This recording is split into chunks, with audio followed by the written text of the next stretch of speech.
Some days you can't win no matter what you do or say. These are the days you wish you had pulled a sheet over your head and stayed out of the house. Being the head of the house, according to your better half, means you have a certain responsibility that you sometimes wish you had. Mine started the moment I was awakened by the police department at 7 a.m. on a Saturday morning and told that my bar had been broken into. I quickly got dressed and sprinted out the door, ready to jump in my Ford, but discovered I had a flat tire. It didn't help that I had only gotten about 4 hours of sleep. In a hurry, I grabbed my wife's company car since it was Saturday and hit the road. Unfortunately for me, since the cash was locked in the safe, they had taken most of the bar's liquor supply. One of the officers said someone had gotten themselves a huge new stock of top-grade bootleggers. They damaged the front entrance by driving their car through it. My rough estimate is that it should be at least 2 weeks before it opens. The police wrote it up as a robbery. After the insurance agent came and took pictures, I boarded up the house. Now I had to wait for the insurance agent to start repairing the main entrance. Fortunately, the retail losses to my business would be covered by insurance until I could reopen. It was around lunchtime, and I was getting ready to climb into my wife's car to go home when I heard a voice yelling, "Melody, wait!" I turned in the direction the male voice was coming from, causing the man running toward me to freeze in place. When I looked at him, he muttered, "Oops, sorry, I got the wrong car," and quickly walked away. Back home, I described the man in detail to my wife Melody, but she didn't seem to guess who he might be. Melody asked me the reason I was in such a hurry early this morning that I had to take her car. I replied that the bar had been broken into and the police had called me to the scene. After a quick bite of a sandwich, I changed the tire on my truck and went to fix it. It turned out to be a burst valve stem. Before heading home, I stopped along the way to pick up 2 new pairs of blue jeans, a package of Hanes t-shirts, and a MAGA hat. When I returned, I found a note from Melody saying she had gone shopping. I used to work on Friday and Saturday evenings because that was when we had the most work. This meant that by the time I got home, it was already morning. I shaved off my beard for the first time in 12 years, after which I showered and got ready to hit the road as usual. Except I didn't brush my hair. Their natural curls ended up strewn everywhere. As a result, I had changed my appearance so much that I almost didn't recognize myself. I was going to make the most of the night and check out the other establishments in town. I headed out at my usual time, as if nothing had changed, since Melody still hadn't returned. Entering the bar through the back door, I grabbed my new clothes and changed into them. I picked up an old pair of reading glasses that one of my coworkers had left behind to complete my new look. Clean-shaven, I looked much younger. With black-rimmed glasses, I could pass for a university dork. Then it dawned on me that everyone knew my truck, so I called a cab to pick me up and take me to National Car Rental. I chose a white, unassuming, medium-sized Ford. I started on the north side of town, working my way south. Walking into a restaurant and ordering a beer, I observed how well-trained the staff was. Studied the location, decor, customers, and prices. I was learning a lot of little things that might come in handy in my own business when I reopened the establishment. After getting the information I needed, I quite often walked away, leaving behind a full mug of beer. It was at the 7th establishment, located along the Mississippi River in a poor part of town where university students hung out, that I discovered something that changed my whole world. I had just walked through the front doors of the New City Jack when I saw her. My wife Melody was on the dance floor with a man who was not me. For a slow dance, they seemed to be dancing pretty damn tight. My first inclination was to do some serious physical damage to his face, because this was the same man who ran up to me during lunch calling her by name. This clearly indicated that my loving wife was lying to me. Melody was wearing a tight outfit like I had never seen before. The blouse was half unbuttoned and everyone could see her full cleavage. Being a bartender, I knew that appearances can be deceiving. I started looking for a seat to observe her when a guy shouted to me over the loud music, "There's room here if you agree to buy a table." He was surprised that I took him up on his offer and asked the waitress to bring me a double gin and tonic. I found out it was a group of regulars. I said I was just passing through and stopped for the night. I asked if they were always this busy. On weekends, yes, because of the university students.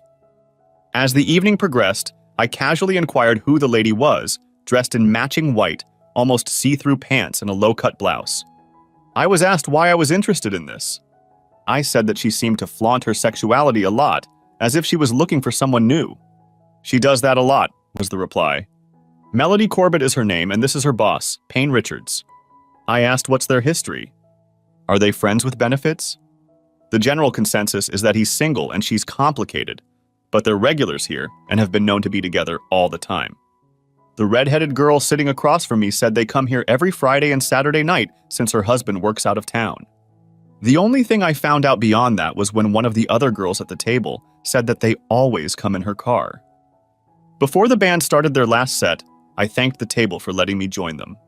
I treated one of them to another round and said goodnight.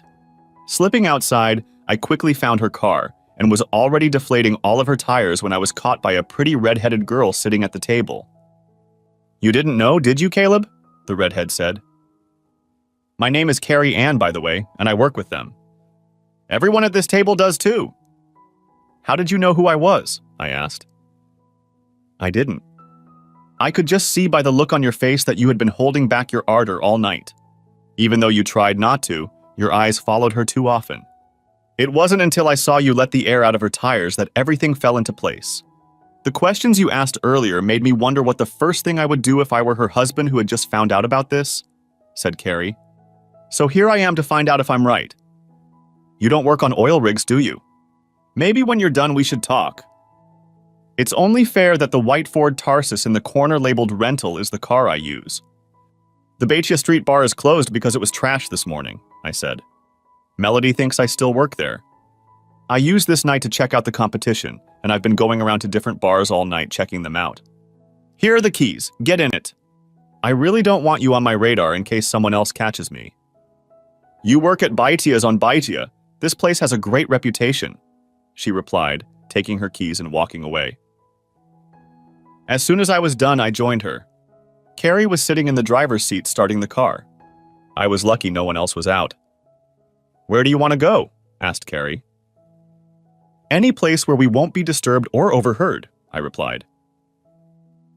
"This is my apartment. Besides, I needed a ride home," Carrie said with a smile. It was a 20-minute drive to her modular home outside of town. I was surprised to see a car in the driveway. "That's my car, Susan. The brunette who was sitting with us picked me up and we drove together. It's easier to brush off unwanted attention if you say you came with a friend," she said. I texted her and told her I'd taken a cab home. It was a beautiful house that looked like it was new because it looked like it had hardly been used. She got us each a couple of beers and we started talking. "Carrie Ann, thanks for catching me." "I don't know what else I would have done if I had stayed," I said.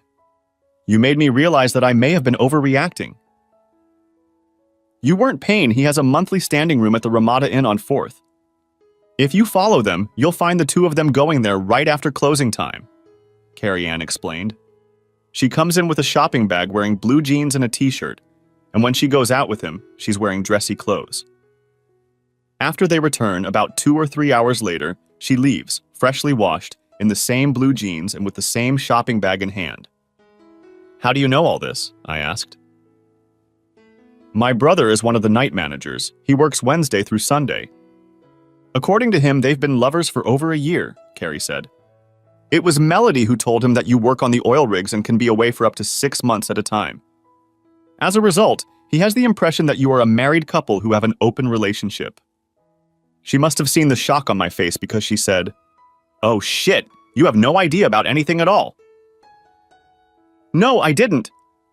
"The first problem is how I'm going to get proof," I said. "The second is that her parents are backing my bar. I still owe them about $20,000. Let me talk to my brother and see what can be done on his end. They might have a videotape of her going in and out of the room. She could also get her own key card for his room," suggested Carrie. "I'll see him at our parents' house next Friday afternoon because it's my parents' anniversary." We exchanged contact information before I left. I wanted to see what happened when they discovered she had a flat tire. It would help me decide if what Carrie had told me was true. I got back to the bar just before closing time, glad that there was plenty of light in the parking lot before the bar shut it down. It was a few minutes before Melody and Payne walked out of the building, holding hands and furtively kissing as they walked to her car. I noticed that he pulled his keys out of his pocket to unlock the passenger door for her. That's when they noticed the flat tire. As they approached the trunk, he noticed a second one. Melody ran around the other side of the car, discovering that all the tires were flat. I wasn't close enough to hear what they were saying, but I saw enough to know that they were acting like a married couple would in this situation. It said a lot about how long their relationship had lasted. It wasn't just a flash in the pants. He pulled out his cell phone and made a call. 20 minutes later, a tow truck with an air generator showed up and inflated the tires. I watched them as he drove them back to the Ramada Inn on 4th. Just as Carrie explained that when I was supposed to get home, Melody came out with still damp hair, dressed in blue jeans, carrying a large shopping bag from Macy's.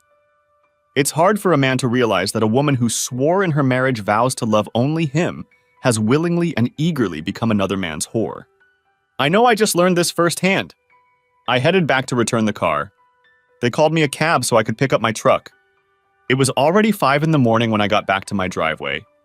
I fell asleep on the couch in the downstairs family room, dressed the same way I had been when I left for work. The next day, she didn't even realize her secret was out. Mel and I met when I was talked into helping a buddy out by being sent on a last-minute double date. Mel's family was visiting cousins, and he couldn't go on the date without her coming with him.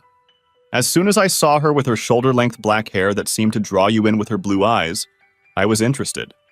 You could tell she had Betty Davis eyes because when she looked at you, it seemed like she was looking right into your soul. I was soon blown away. Even without makeup, because her father, a strict man, wouldn't allow it, she won me over. I ended up going to see her every weekend for 2 hours until I graduated against my old man's wishes. I guess you could say my persistence wore him down. She went to college and I didn't. I worked and took business courses online. In her sophomore year, she got an engagement ring. The next summer, the bar went up for sale.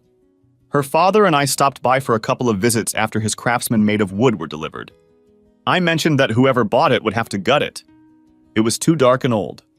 He said exactly what was needed, and I spent an hour explaining to him what was needed and why. He ended up lending me money from his retirement fund at 6% interest and even helped me gut the house. I detailed the new design. We built it together, saving major labor costs. In 10 years of owning the house, I had reduced the loan amount from $200,000 to just under $20,000. It was now worth twice that. For a man like him, keeping his word was very important. At that point, Melody's parents insisted that we start a family. I was more than ready, but she wasn't. Now I understood why Melody wasn't ready. In her eyes, from what I could see, I wasn't good enough to be the father of her children.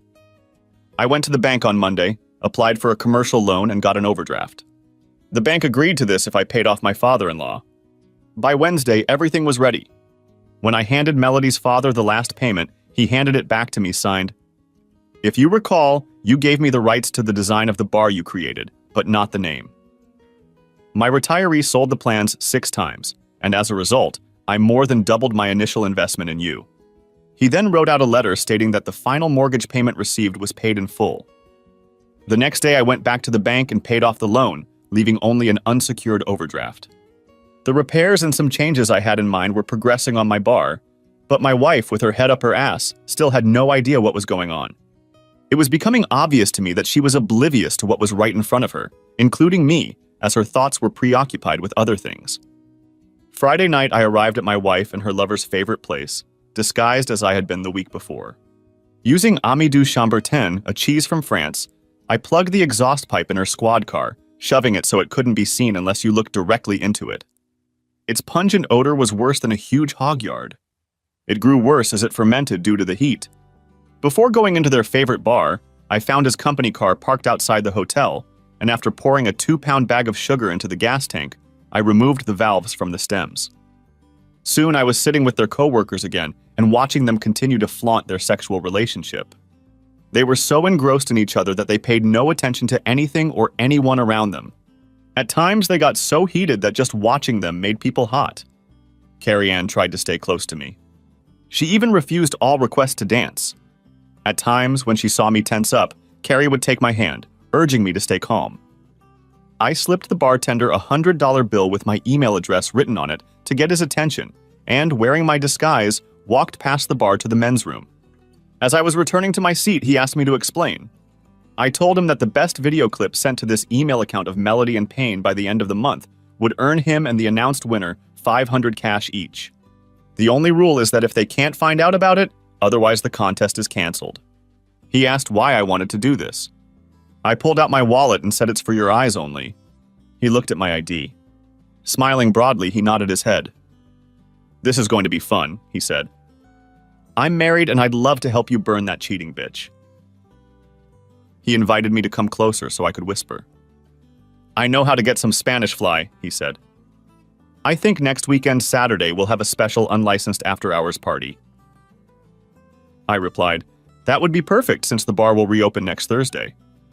Spanx was a clear liquid prescription drug that made people extremely horny. Depending on the dose, its effects lasted from 12 to 24 hours.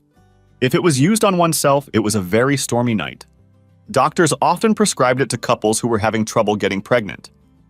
I was at home pretending to be asleep when at 3 in the morning, Melody crept in quietly, like a mouse. I could hear her talking to someone on the phone for a long time. Finally, she crawled into the room next to me. That Saturday morning, I got up earlier than she did. Since she didn't have a lock on her cell phone, I went through her phone records. She had talked to Payne after she found out I was home. She had also forgotten to erase her messages. One that interested me was addressed to her older sister. It read, Sis, I need a cover for last night. I'm going to tell Caleb I was with you last night. Using my cell phone, I took a picture. Of course, I later got the explanation that she had gone to visit her sister and brother. The following Tuesday, Carrie Ann Lasher texted me, Can we meet? I replied, At the truck stop by the highway. I'll be there in half an hour. She replied that she would see me there. Carrie Ann was waiting for me when I arrived. I don't think I've ever seen a nicer smile in my life. I was starting to grow a mustache and a goatee. She took a picture of me on her cell phone so she would have my image for her contact information. Carrie remarked that she liked the way I looked on it. Unfortunately, Melody still hadn't noticed the change in my appearance. Hi, Red, I said, sitting down. You look really happy. I'm Caleb, she replied. You will be too when you study the information my brother gave me this morning. The only problem is that he wants you to cover his printing and copying costs. The owners were charging him 20 cents a sheet if he printed anything for personal use. The waitress came over, and I ordered a big breakfast for the day. 3 eggs, 3 slices of toast with sausage and bacon. Carrie ordered a cheese omelet. We both ordered orange juice and coffee. The information revealed that Melody had had her own keycard to his room for over 6 months. He copied it every time it was used. Throughout that time, he had been using the card regularly 4 times a week, Monday, Wednesday, Friday, and Saturday at 7 in the evening. I showed Carrie the image I had received of my wife's message to her sister. And what are you going to do about it? Asked Carrie. Are you going to get a divorce? There's a special party next Saturday for Melody and Payne. I hope they send me a bunch of videotapes because it's going to be wild. Once I have them, I'll take all the information I have and show it to her father to explain why she doesn't want my kids. At the same time, she will be served with a divorce petition in their hotel room. I've made sure that this will be videotaped as well. When you put the package together, email it to me, please, Carrie asked. Why? I asked. Payne's corporate car is out of commission and is a complete write-off, Carrie said. There is such a foul odor coming from Carrie's car that they may be forced to do the same to it. I'd like to suggest to our corporation that an angry husband may be to blame. When do you want it shipped? I asked, trying to hide my glee. How does it sound that she's being serviced at the same time? Carrie giggled. And may I use your name? I lost it. Released with a rumble of laughter. Damn, you can be a real asshole. Carrie laughed. Damn, I just realized you did. Are you going to tell me how and when? I did it perfectly, I said with a wink. I'm a gentleman and I'll never tell. We ordered medication through our doctor. I called a friend after getting a picture of her birth control pills and ordered a year's supply of sugar pills that mimicked the ones she was taking. He, because he was a pharmacist, was able to duplicate everything, including the labeling. On Wednesday, I had them on hand. Before she got home from work, I had already switched them. Now all I had to do was buy time. Bad luck helped me the other night when an idiot ran a red light on the way to work and hit me so hard in the side that he drove into cars standing at the light. My truck was totaled. They had to cut me out with the jaws of life. An ambulance took me to the hospital to be checked out. My wife Melody and her parents met me. After 6 hours of examination, I was finally released. The doctors told me to hold out for at least 2 days before returning to normal activities. No driving for a week, he said, to give your broken bones time to heal. After that, a month of light duty. That meant Melody stayed home, looking after me after work. By Saturday, she was starting to worry. I smiled, knowing she had been off the pill for 3 days. I said I was done resting.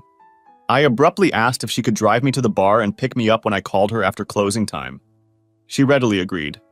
While I was showering and getting dressed, I heard her talking on her cell phone, making arrangements for a night out. She dropped me off. I told my staff that I wasn't working, but just wanted to spend the night to see if the changes I had implemented were working. The cook I hired was great. Our sales before the concert doubled, and for a Saturday, that says a lot. The place was sold out. From the moment we opened, we started attracting lunch customers because of the daily specials we were promoting. Its food complemented the bar's theme. Every night, the restaurant closed at 8 o'clock. After that, you could always get pickled eggs or sausages. He was an elderly gentleman who wanted to get home early in the evening. His problem was that he had retired too early, and staying home with his wife was driving him crazy. When he first suggested it to me, I brushed it off until I checked out other bars. He ordered the food, set the prices, and told me that in addition to his salary, I would have to pay him 10% of the gross profit. We worked together to set things up. We set up what he called his cramped little kitchen the way he wanted it. Everything he cooked was made from scratch. Shepherd's pie and Irish stew were automatically popular, but he had his own twist that put it an order of magnitude above the others I tried. This forced our large bar stock in my office to go downhill. We had to hire new kitchen staff that he hand-selected. So far, the reviews have been top-notch. It was about 8:30 in the evening when I saw her walk in with her friend Susan. Carrie Ann Lazar looked amazing. As soon as she saw me, a big smile appeared on her face. At 9 o'clock at night, we had a 3-piece band that started playing light folk songs and a few Irish standards. On a good night, the dance floor was half full. They sat at a table for 8 people. Carrie Ann was dressed in Irish colors. Her blouse and pleated skirt complemented each other perfectly. Seeing a natural red-headed woman in green was amazing. One of my waitresses said she was an attention getter. I had to agree, as I had a couple of specialty drinks prepared for them. I held them up to them myself, saying, "Compliments of the house." "Caleb," Carrie Ann said as if it was important. "You remembered what we like, thank you. Caleb is my dear friend Susan." I extended my hand in a friendly way and Susan took it. Then she said she'd be right back.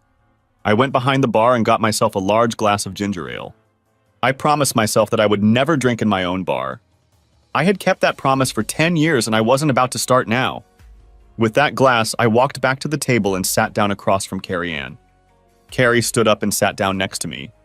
Susan didn't look surprised. "I'll take the seat early," Carrie Ann announced, "before the rest of the team arrives." "Susan, Caleb is Melody's ex-husband." "You're not kidding, are you?" replied Susan in surprise.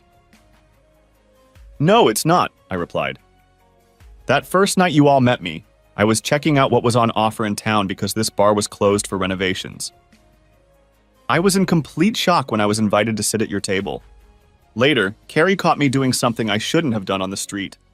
After I told her about my behavior, I ended up giving her a ride home. We've been friends ever since." "He had no idea what his wife was doing while he was here at work," explained Carrie Ann.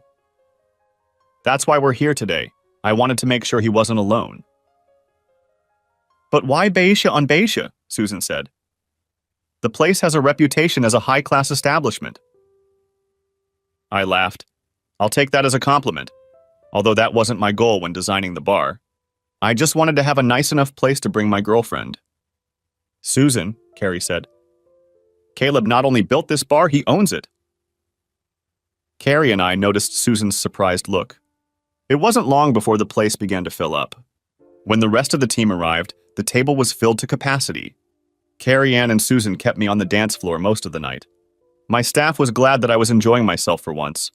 It was noted that the dance floor had never been so full. I was surprised when everyone agreed that the volume of the orchestra was just right. It was loud enough that you could hear your thoughts. The staff noted that we had a larger crowd than usual for a Saturday night.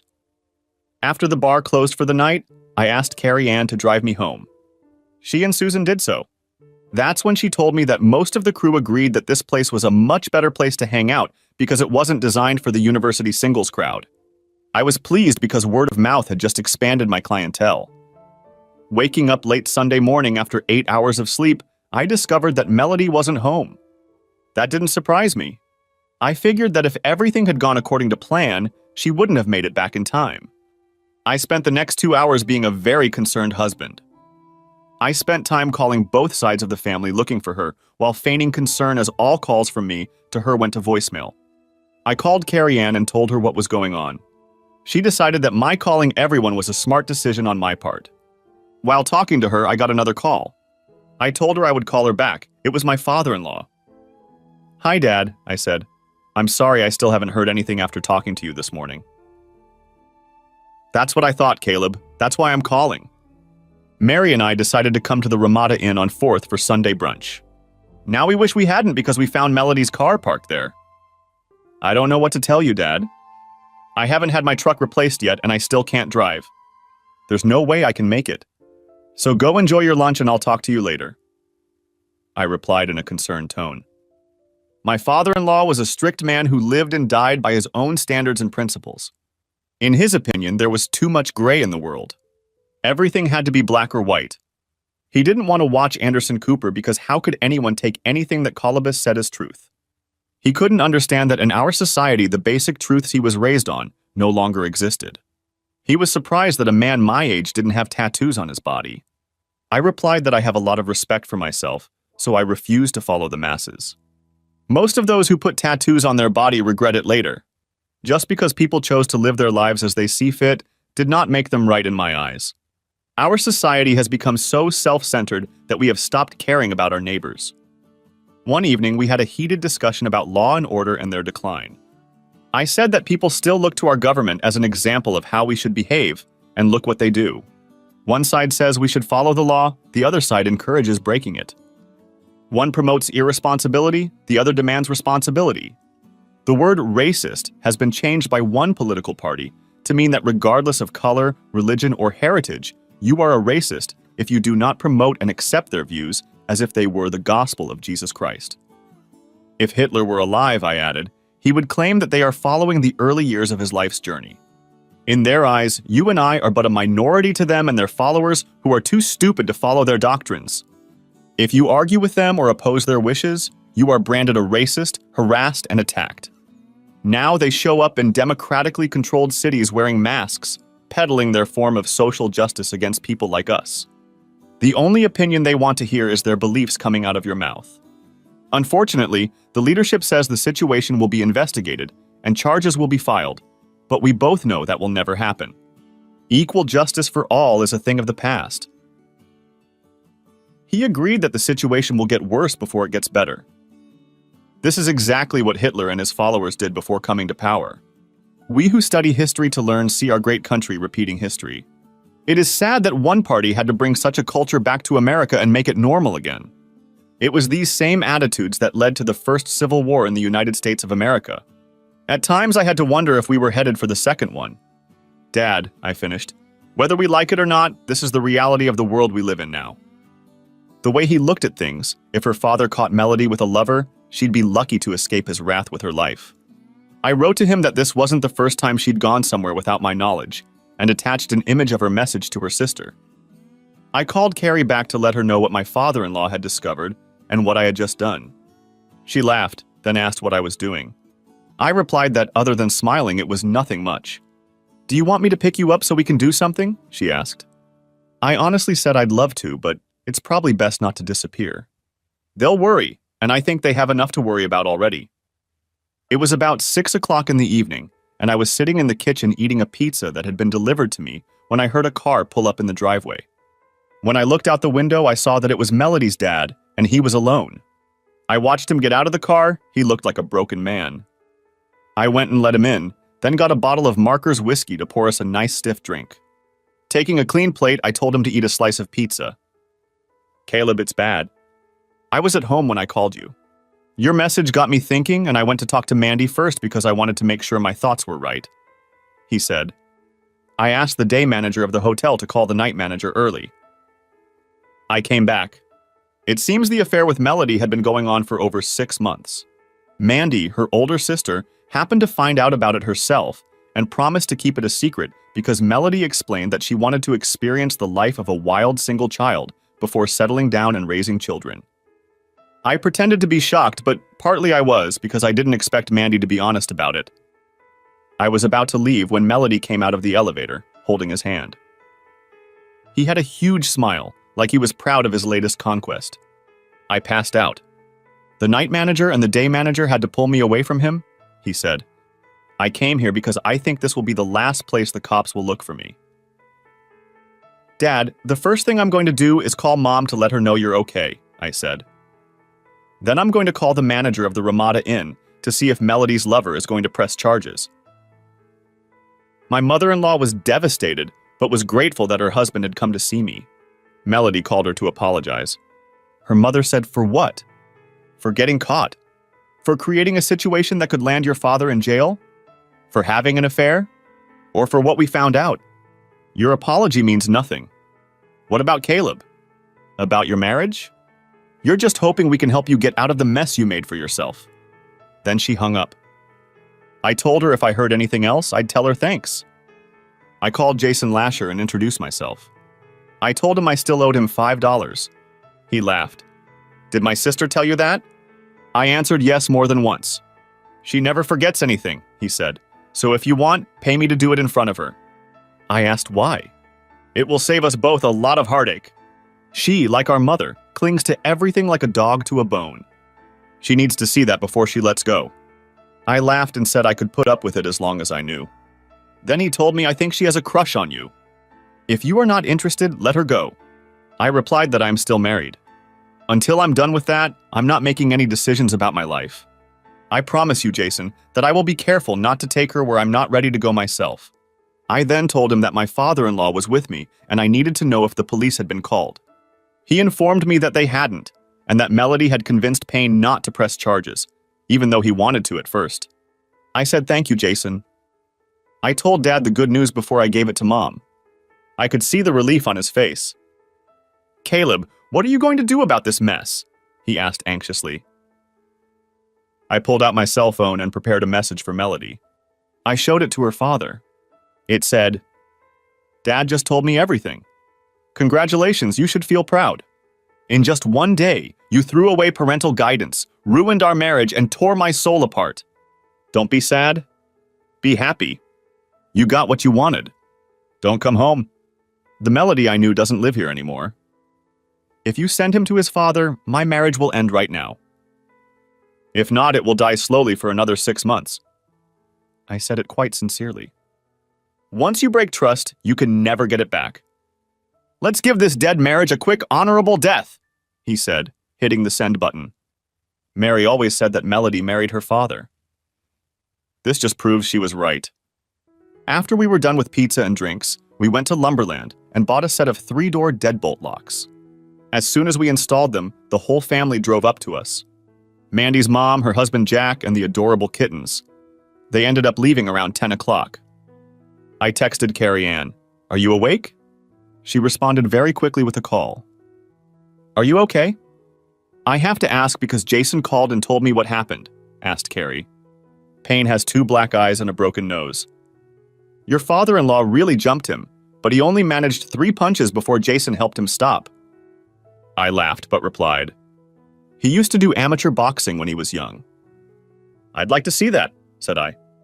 "He came here after everything happened. He didn't know where to go. I found out from your brother that there were no charges and I informed the family. They had all gathered here to discuss the mess and had already left." "What about Melody?" asked Carrie. I explained that my father-in-law had asked the same question. I explained that I had written Melody in a message. I asked him to read the message, to which he replied, "Let's give this noble the death penalty," and pressed send. "Your father-in-law sent a message for you." "That's unrealistic." "Couldn't you have forgiven her and given her a second chance?" stated Carrie. "No, in his eyes, she's broken trust. And there's no getting it back. He still sees everything as black or white. She made her bed and let her live in it. Damn the consequences." "In this situation, I agree with him," stated I. "He even helped me change the locks on the doors." "Any word on what happened last night?" asked Carrie Ann. "No, I haven't checked yet, been too busy." I laughed. I guess it doesn't matter anymore, though I'll keep my word.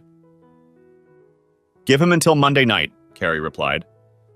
From what I've heard, it might surprise you. Why? I asked. Rumor has it that the bartender at New City Jack used to be in videos. You know the kind of videos. Carrie chuckled. If that's true, it wouldn't surprise me in the least that he didn't take advantage of the situation. Are you serious? I asked. Yes, it is. Carrie replied, What I want to know is when do I have an official first date, Caleb? How about the day Melody is served? I said with a smile. I'll even arrange for her to be served in the office. The deal was that you would send me red roses in advance that day. I want to be able to rub her nose in it because she's violating my notions of fidelity, Carrie said. It's going to be very interesting at work tomorrow. I hung up the phone and thought about what I knew about Carrie Ann. She was about 24, unmarried, and very good looking. About 5 feet 8 inches tall. While she couldn't be called overly slender, she wasn't thin. My grandfather, looking at her hips, would have said she was a good breeding animal. To him, that meant she would do a great job of making a life. She worked in the same regional office of the dental company as Melody and her lover, but she wasn't part of the management team. As far as I had learned, she was very selective about who she allowed into her life. She obviously had a close relationship with her family and inner circle to which she invited me. She liked to dance and drink, so she was sociable, just like me. Carrie had a great personality but was cautious. Because of this, I had more questions than answers. For example, she seemed more educated than the position she was working in. It gave the impression that something else was going on. Going to bed, I hummed, Hey Carrie Ann, what's the game? Can anyone play? Knowing what I would be facing on Monday, I arranged for my assistant to take over the bar until I got my personal life sorted out. Mandy came over with Jack's truck to help me pack her sister's personal belongings. She stopped by the packing supplies store so we could do it right. We started with the master bedroom. While I laid out and taped up the boxes, she started going through the dresser drawers. Caleb, I can't believe what my sisters are doing. Mandy replied, I never approved of it and didn't say anything because I thought she would wise up. When my dad told me about your message, I broke down and told him the truth. I've only known about it for a month.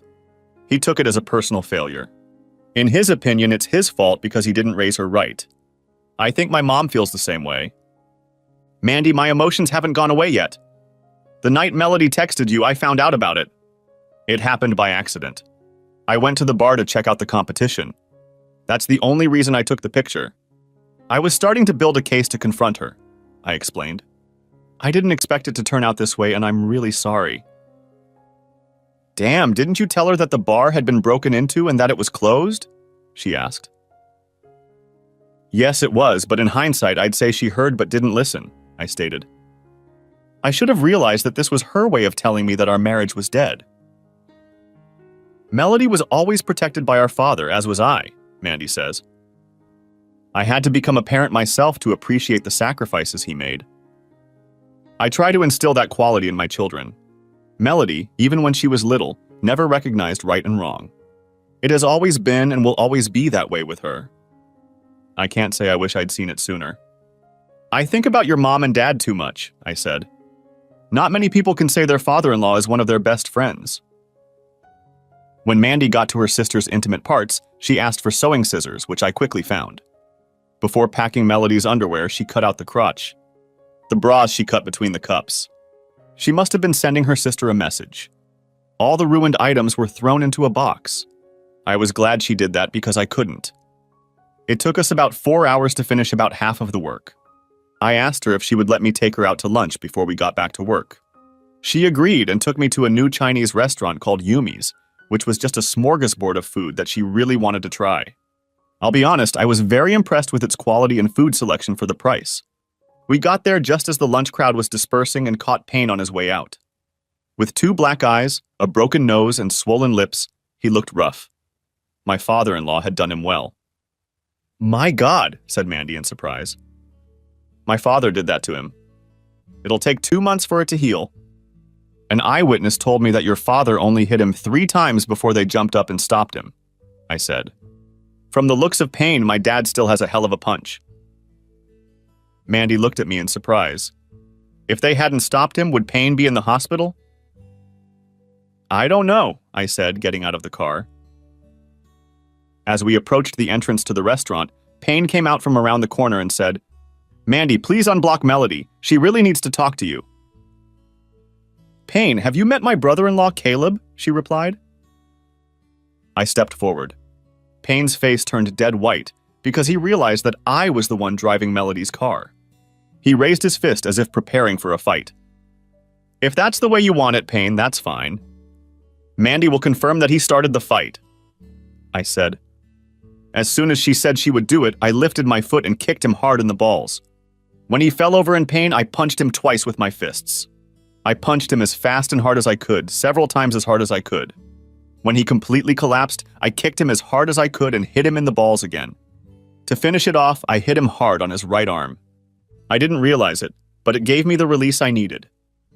I opened the door for Mandy and we headed inside. We were escorted to our seats. I ordered an unsweetened tea and she ordered a Coke. "Before we go get food, I want to ask, did my daddy teach you those moves?" asked Mandy.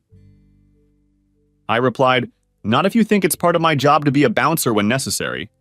That's why I asked you to witness that he started it. I didn't want a fair fight, I wanted to end it quickly." No sooner had Mandy and I filled our plates than my phone rang. It was Melody. She finally wanted to talk, but I didn't, just pressed the red phone on the screen to disconnect the call. "I think her boyfriend already called her," I said. "Too bad he's not going to give her anything anytime soon." Mandy lost her composure and began to laugh uncontrollably. Everyone looked at her. I said out loud that I would never joke with her in public again. "God, that was funny." "I almost peed my pants," said Mandy. "I'm glad you didn't." I replied, "How would you have explained it to Jack?" I would have been tempted to yell flash flood. "Stop it," she said, starting to laugh again. After eating, we went back to work and kept at it until we were done. I packed up all those feminine things a woman adds to a house to make it her own. At 5 o'clock, we were unloading Jack's huge cargo van at the storage center at the place we had rented for him. I had to pay the security deposit and the first month's rent, but the owner agreed to keep the keys until she came to get them. I texted her to let her know what her sister and I had done. My insurer called about my truck with an offer from the guy who hit me. I knew it was low, so I told them I didn't want the money, but they should replace the truck with a commercially inspected vehicle with the same mileage or less. I did this because the insurance company will automatically find the cheapest option. That way it will cost them thousands to return the truck better than new. When we got back to my place, Carrie and Susan were already waiting for us. I introduced them to Mandy as her sister Melody's co-workers. I invited them all in. Mandy called Jack to let him know what was going on so he wouldn't worry. Now we were all sitting around drinking beer. "We just came by to see how you were doing," Carrie said, "and to see if you'd like to join us for dinner." "Several people had a bad day at work," Susan said. "Payne was actually in serious condition this morning and went to the hospital this afternoon. He never came back from lunch. Melody was looking for an apartment during lunch." "I wish I felt sorry for any of them," Mandy said. We spent the day moving Melody's things into storage. Caleb let me pack her underwear, which I handled so that all her future lovers would have easy access to it. I informed the corporation via email why there was a problem with Payne and Melody's corporate machines, Carrie Ann stated. I attached a nice picture of Payne's face, saying that's what happened when Melody's father caught them. I added that office romances were not allowed, let alone long-term affairs. "Do you hate my sister that much?" asked Mandy. "No, I hated her behavior." "I understand that you may feel that way because of what I did," Carrie said. "I grew up in a family where we were held accountable for our actions. If we did something good, we were praised. If we did something bad, we paid for it. I just think they got away with it for too long." I got a call from the bar and I excused myself to take the call. Later that evening, Carrie told me about what I had missed. "Okay, Carrie Ann, how long have you been in love with Caleb?" asked Mandy seriously. "The first night I met him, when he discovered his wife's romantic interest, I watched him hold back his anger until he stopped." Carrie said, "Instead of confronting her in public, he went outside and let the air out of her tires. I caught him. I could see his pain even though he was trying to hide it. He told me to wait in his rental car because he didn't want me to get caught with him. He was ready to go down for his behavior, but he didn't want to take me with him. In that moment, I realized he was different. We talked that night. He didn't swear. He didn't humiliate her. He was just trying to figure out how to get evidence to gently explain to his father-in-law why Melody didn't want to have children with him. Caleb has always been special, Mandy explained. In his relationships with other people, he seems to be able to step into their shoes. In family problems, he has always acted as a peacemaker. He's hurting, but he won't admit it to anyone.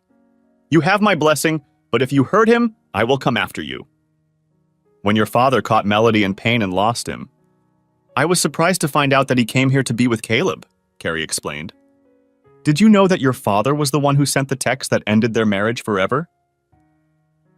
No, I didn't. Thanks for telling me, Mandy replied. That explains why my parents didn't discuss our attempt to save their relationship.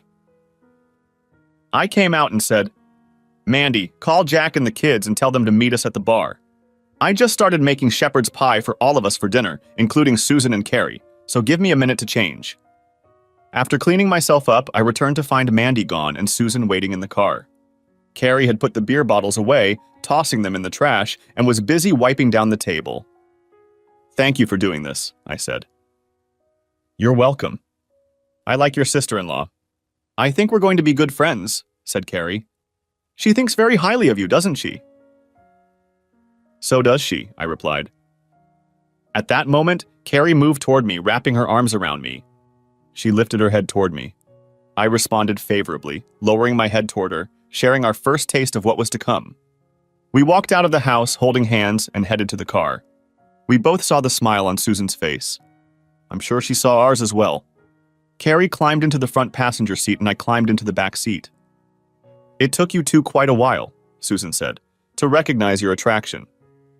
You both moved slower than molasses. We're taking small steps until we get this whole mess sorted out, Carrie said. You know very well that when and if I get married, I want to be a stay-at-home mom when I have kids, with a husband who thinks like I do. We all arrived at Bythea's house at the same time. Of course, Mandy and Jack's 2 children ran up, clinging to my legs. The little angels had spent the day with their maternal grandmother. I walked into the bar holding a little girl in each hand. Jack swung the doors open in front of me. I heard Mandy tell Carrie that I would make a great father. My daughters just adore him to death, she said. When they're feeling really bad, he's the one who can make them calm down and go to sleep. You have no idea how many times I've called for him to come over and work his magic.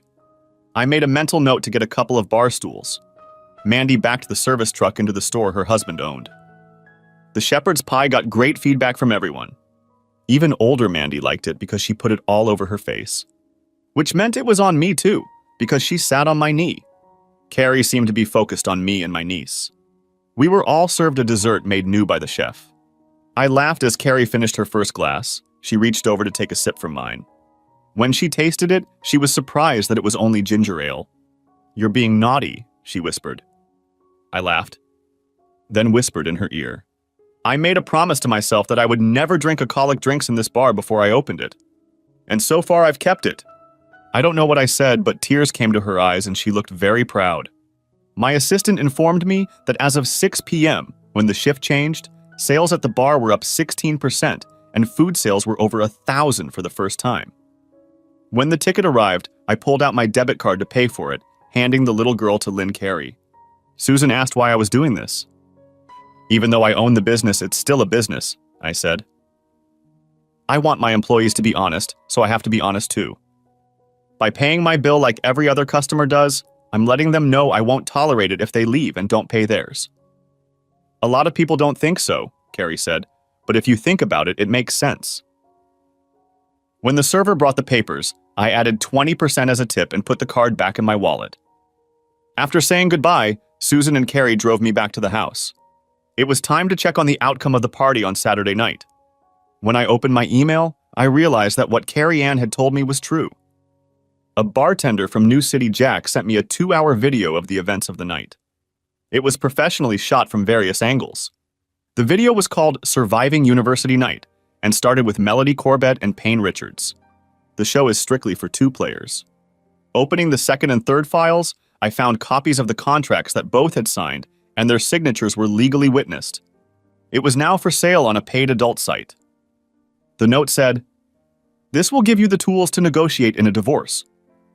I went that route because the movie sells overseas and generates revenue every time it's shown, and I figured with your attitude you wouldn't mind. I didn't mind, and he was right. Melody will make sure her parents never see it. I texted Carrie to let her know you got it right. Surviving University Night, the video of Melody and Payne has now been posted on a paid adult website. I was disappointed at the lack of response until a while later when I heard a knock on the door. I had just finished showering and put on my pajamas. I opened the door half naked and wearing sandals. It was Carrie and she was smiling broadly, but it wasn't Carrie if you know what I mean. In less than 2 hours, she had lost at least 20 pounds from the bottom of her chest down. Come to think of it, she used to be a 10. Now she had to be a teenage 5. Wow, was all I could say as I was in complete shock. Who are you and what have you done to my Carrie Ann? You like it, Carrie replied. I've gotten rid of my body shapes for good. There are a few things I need to explain, and your message allows me to do that. We have been investigating Richard's Dental Supply Corporation for over 2 years, said Carrie Ann. I work for the FDA as one of their investigators. They put me inside undercover, so I had to make sure I didn't look like the woman Payne was after. Why? What? Said I in utter confusion. All the materials they sell for false teeth and dentures are imported from China. We noticed that they were underpricing in the market, and we had to find out why. To do that, we needed to get inside to do a forensic audit, Carrie Ann explained.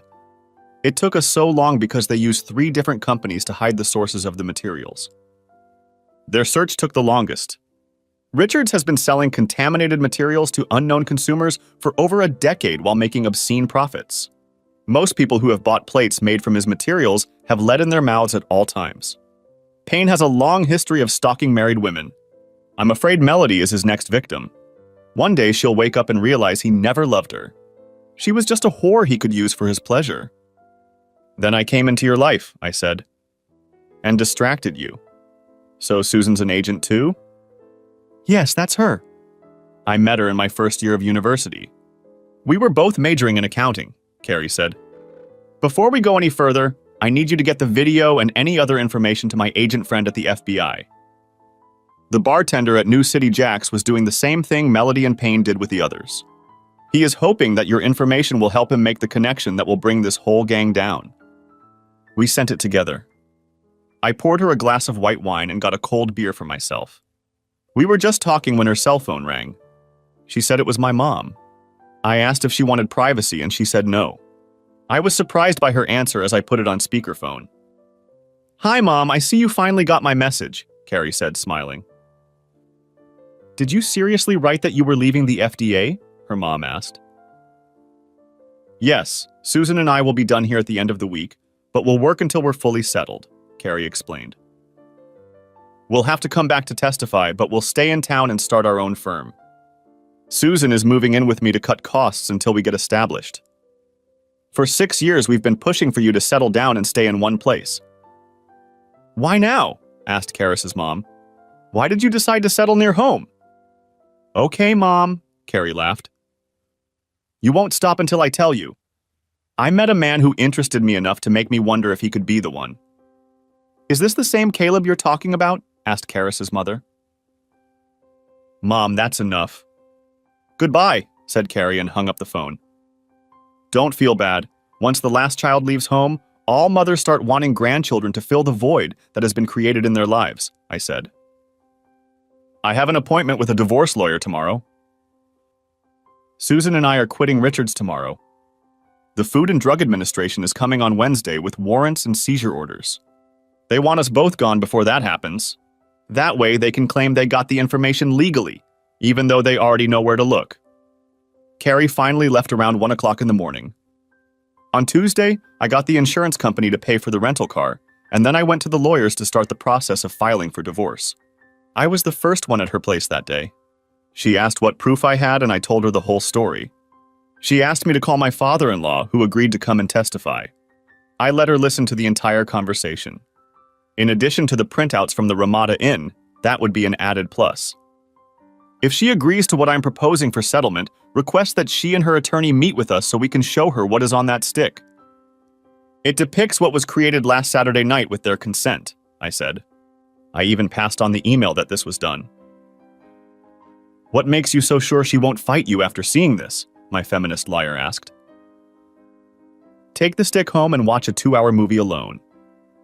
I keep the business, she gets the house. No support or anything, I said. And if she refuses? She asked. Then all family members on both sides will each get a copy of what I just handed you from an unknown email address, I said, getting up to leave. Caleb, she said, can you always be so dirty and stiff and cold?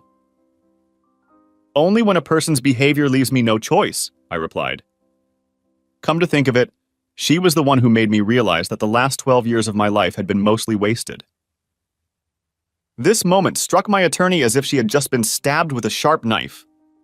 Carrie and Susan actually went to their employer's office to quit. Melody, as office manager, was shocked. They were leaving at the end of the day. Filling their vacancies would be a challenge. Payne was on the spot, but he was in a lot of pain. No one would say what happened, but his right hand was in a cast from wrist to first knuckles.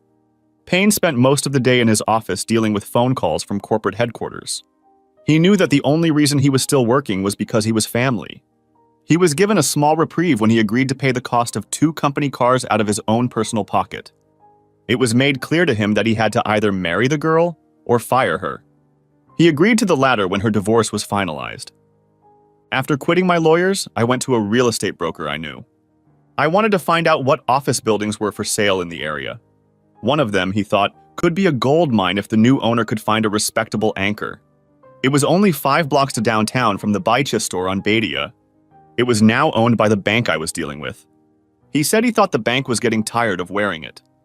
With a little facelift, interior painting, and landscaping, the 3-story building could be cleaned up quickly and attract attention.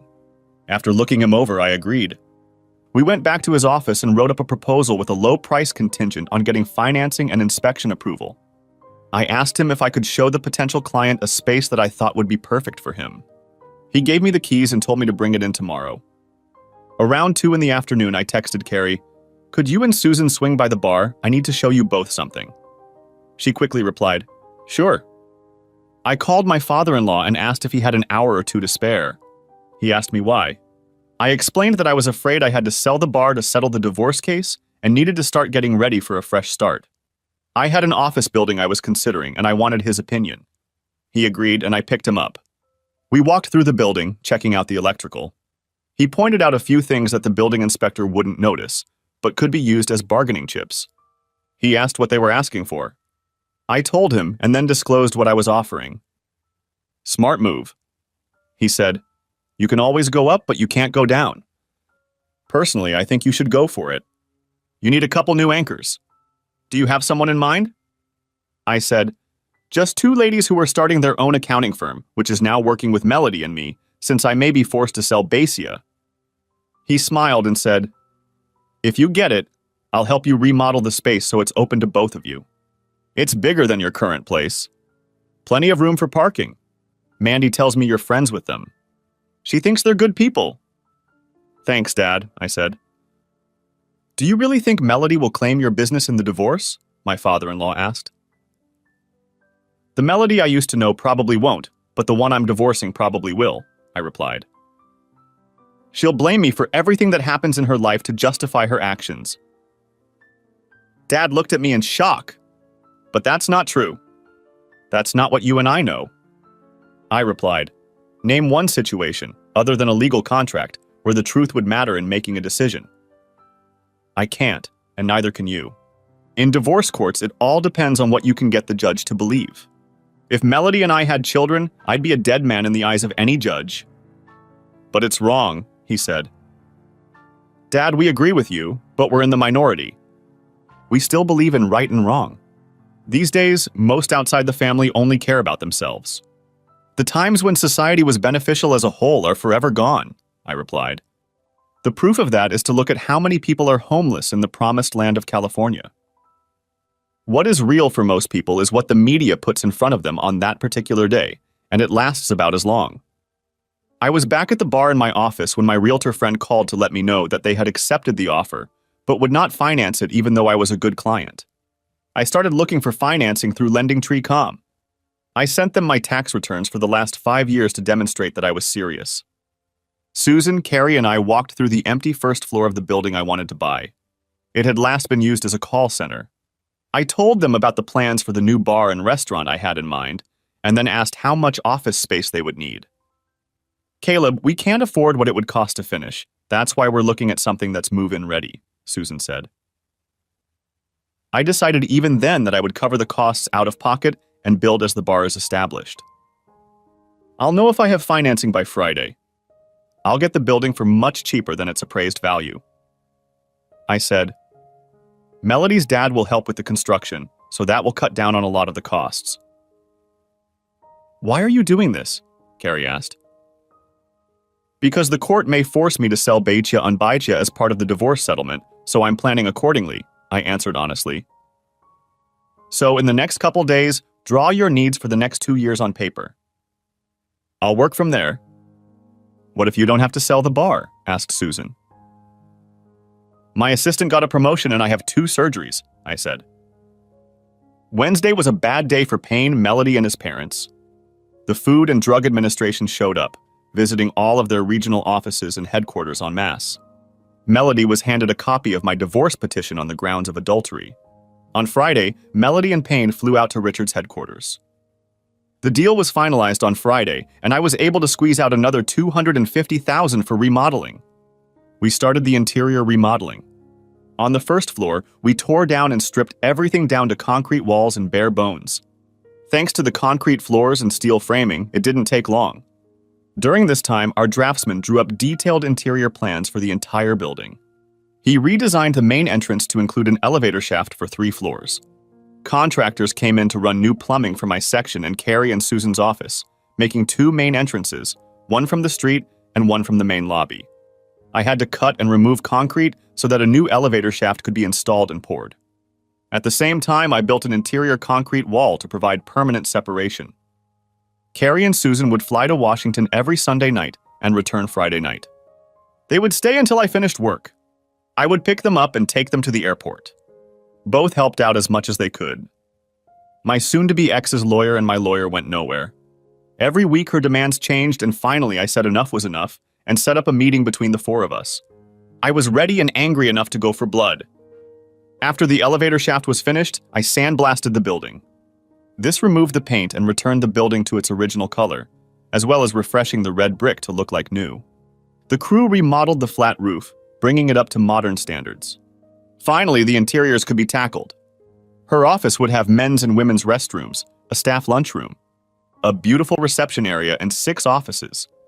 On my side would be public restrooms, a storage room behind the kitchen and bar, a suitable elevated area for the band with a nice dance floor. Contractors came in to do the interior. They did her part in less than 2 weeks. 2 more office buildings were purchased in the neighborhood. 2 buildings were sold and turned into the newest Bank of America branch. The local paper said that redevelopment was coming to a neighborhood that was more than ready for it. My meeting with my ex and her lawyer was scheduled for Friday. The kitchen equipment was delivered and set up on the white tile floor. The oak bar counter was built and dark pine laminate flooring was installed. All the electrics were ready and working on both sides. The tables and chairs and booths for the restaurant have been ordered and will be delivered on Monday. We did it all in less than 2 full months. My real estate agent found me a long-term tenant. The legal team occupied the entire 2nd and 3rd floors. It turned out that they covered the mortgage, taxes, and all the associated costs. I showed up for a meeting with my attorney and found that Melody was starting to show herself. She wanted me to step up and take on the responsibility of being a father. I listened to her claims and laughed when she claimed she was still on the pill when it happened. I told her we would do a DNA test to prove or disprove your claim. I then asked my attorney to show her what was on the stick I gave her. Melody's face turned white. Last time I looked, it had over 2 million hits, each one costing $5.99 a pop. I said, "According to your contract, you are entitled to 5%. Since we were legally married at that point, all of the proceeds you receive for this one-night adventure must belong to me equally because it must also be listed as a marital asset. Now I'm going to give you the weekend to offer me a serious agreement that will suit us both." I said, "Otherwise everything I have on this disc will be made public on Tuesday." The silence in the room was murderous. Melody, We both know who the father of your child is, and his name is Payne, I said, getting up to walk out the door. You made your choice, accept the consequences, and live with them. 10 minutes passed before my divorce lawyer called.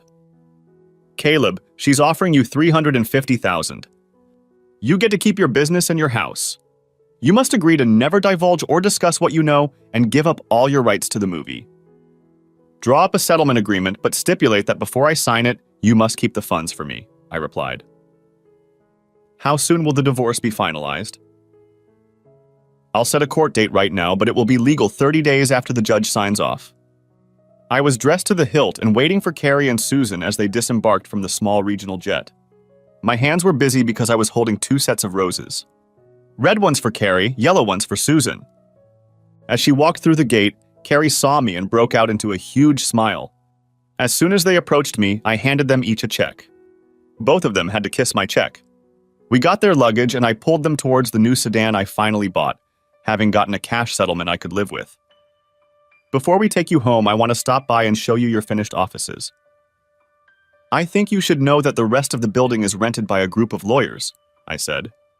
Carrie and I have reached a financial agreement on the property left over from my marriage, which will be approved by the court next week. How much did you lose? Asked Carrie. Is it as bad as we feared? Oh yeah, too bad, I laughed. We had a meeting with our lawyers and I got her video and a printout of how much she earned. I said that since one side was forcing us to agree to count all property as marital property, her earnings from the one-night stand video should be counted too. Since it was taken while we were married, 50% of the income owed to her should belong to me as well. Carrie cried with relief. Now we can officially date. As a result of this and the threat I made at the end of the day, I get to keep my business, my house, and get $350,000 on top of that, I explained. She has a week to move whatever furniture she wants out of the house. What do you plan to do with the house? Carrie asked. I'm going to sell it because I don't think the woman I fell in love with would want past memories to get in her way. Tears of joy ran down Carrie's cheek. Caleb, you're still as slow as molasses in January. It took you over 2 months to say what I knew the night we met Mandy and her family, stated Susan. But when you do it right. Even Susan, usually more reserved, cried when she saw that their finished offices were now approved for use.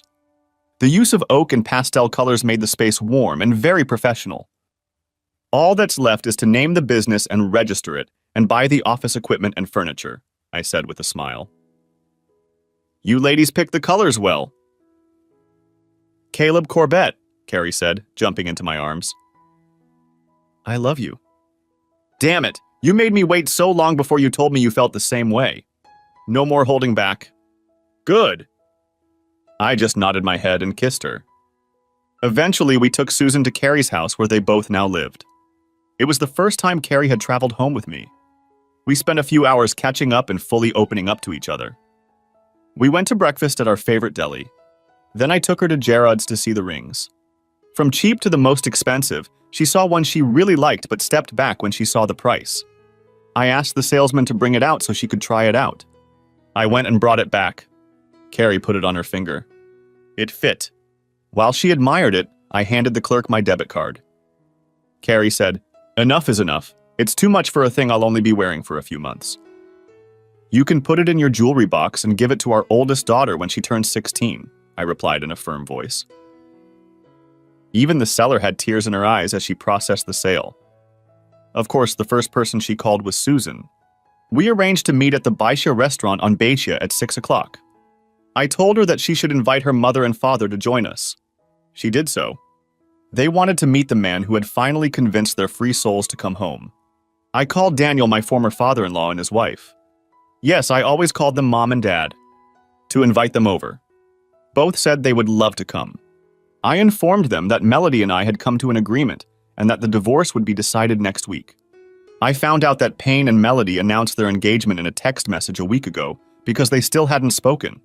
I contacted Mandy and asked her to bring the whole family. I called my chef and asked if he could cook something special and explained why. He said he would make a traditional Irish thick lamb stew with fresh cedar cookies, and he would add his own twist to each dish. He asked the bartender to serve Irish coffee with plenty of fresh cream for everyone but me. Unexpectedly, he ordered a private table at the back of the restaurant so we could have some privacy. Daniel and Mary, my in-laws, showed up first. This allowed me to introduce Carrie to them first. The biggest surprise was for Carrie and me. Her parents, Bob and Roseanne Lasher, were well-known relatives. Daniel seemed to keep them in the loop on all the details when they were at work. When Jack and Mandy showed up, the little ones immediately rushed to me. At their ages of 4 and 3, they hugged me tightly. I leaned over and took them both in my arms. Carrie held out her arms and the younger ones went to her. Over a huge dinner, we informed everyone that Carrie had gotten her ring. Everyone was shocked at its size. When Carrie explained how it happened and my response, her mother tried not to cry but couldn't. Even the relatives gave us their approval. They were confused when Carrie told them it was okay if I called you Mom and Dad. Cale made it clear that you would always be Mom and Dad to him. As usual, the food was exceptional. When the ticket was brought to me, Carrie's father snatched it and said that this ticket was on me. I wanted to say something, but I felt a foot kick me in the shin and I didn't. After everyone left except her parents, we told them our whole story down to the smallest detail. I want to ask you, Cale, if you don't mind, we've all had Irish coffee more than once except you. Don't you drink any? Asked Bob. I laughed. Carrie smiled. Papa Cale doesn't drink in any establishment he owns. Never has and never will. That's a promise he made before he even built this establishment, explained Carrie. It's his way of keeping himself in check and setting an example for his employees. So this is a bit of a high-class establishment of yours, isn't it? He said with a laugh and a smirk, then added, I think it's the only establishment I think is good enough for my daughter, my friend. We brought them in so they could see the layout and design of her new office, and it gave us a chance to talk while the woman took the royal tour. He was impressed with the quality of the work, the overall design, and the colors. As a father, I could tell he was very proud. Daniel sees you as the son he never had. Says you are a man who stands up for his principles better than ever, said Karis's father. Off the record, Daniel is the father I never had. I grew up in a poor home without a father. He left before they were even married. My mother couldn't have a relationship with another man, so she raised me and my sister alone, I said. It was through Melody that I met him. He was as tough and hard as I was, street smart and libidinous, but he never backed down. Daniel always stood his ground when necessary. I learned a lot from him, like the fact that a real man is strong. In every way, he is my father, not by inheritance but by choice. The moral principles and standards I carry within me came about because of him. I can honestly and proudly say that I became who I am because of him. We stood like that until the ladies returned, and then Carrie's father spoke. Carrie, the only thing your mother and I can say based on what we have been told and what we have learned. We approve of your choice and would be honored to consider him our son, he said. So welcome to Caleb's family. He held out his hand and I shook it. Carrie told me later that she was in complete shock because her father had never approved of anyone else before. We spent the night together. It was sad to see her go back. Both Susan and Carrie wanted to leave the FDA on good terms. I put the house on the market on Monday. Wednesday, I signed the divorce agreement and received the money she held in trust. On Friday, I sat in court and watched the judge rule on my divorce. Melody never bothered to show up. I picked up my assistant from Bythia's on Bythia and took him to the new bar. He loved the layout and the kitchen. The city council had given us all the permits we needed. It was a sports bar taken to the extreme. All that was left was to give it a name. Charlie, you've been with me from the beginning. Would you agree to leave Batia and run this place as general manager? I asked. Yes, of course I will, he replied gleefully. $75,000 a year. I said, with a 10% bonus each year based on net income. Charlie was overwhelmed. He'd just gotten the biggest pay raise of his life. If he plays it right, he saw how much I believed in him. What are we going to call him? He asked. Charlie's Bar and Grill. 3 years after the divorce, the accounting firm of Corbett and Sullivan was a huge success. Charlie's Bar and Grill has become a local treasure. Melody and Payne head to divorce court, where she catches him with her best friend. Her family still wants nothing to do with them. I had just experienced the worst day of my life. I didn't realize my wife Carrie had so many names for me. Every time she experienced another severe labor pain, I would get a new name. The twins were born within 20 minutes of each other. First a girl was born, then a boy. Both had Carrie's fiery red hair. Both relatives were in Carrie's room when we announced their names. Daniel Robert and Rosemary Ann. Thanks for watching, I hope you enjoyed it. So subscribe to my channel and watch the next video.